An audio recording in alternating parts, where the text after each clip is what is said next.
Mes bien-aimés dans le Seigneur, soyez bénis. Alors aujourd'hui, nous allons partager la parole de vie dans Luc chapitre 9.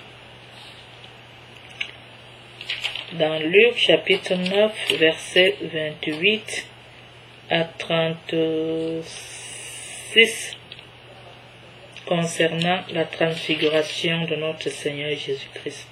Dans Luc chapitre 9, versets 28 à 36. La transfiguration.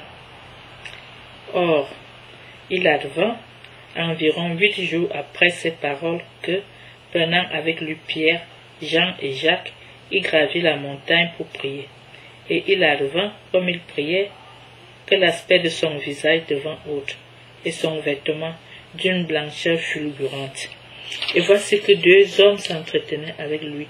C'étaient Moïse et Élie, qui, apparus en gloire, parlaient de son départ, qu'il allait accomplir à Jérusalem. Pierre et ses compagnons étaient accablés de sommeil. S'étant bien réveillés, ils virent sa gloire et les 2 hommes qui se tenaient avec lui.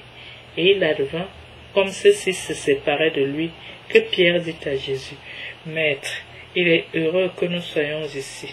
Faisons donc 3 tentes, une pour toi, une pour Moïse et une pour Élie. » Il ne savait ce qu'il disait. Et pendant qu'il disait cela, survint une nuit qui les prenait sous son ombre, et il fut saisi de peur en entrant dans la nuit. Et une voix partit de la nuit qui disait, « Celui-ci est mon fils, l'élu, écoutez-le. » Et quand la voix eut retenti, Jésus se trouva seul. Pour eux, ils gardèrent le silence et ne rapportèrent rien à personne en ces jours-là de ce qu'ils avaient vu.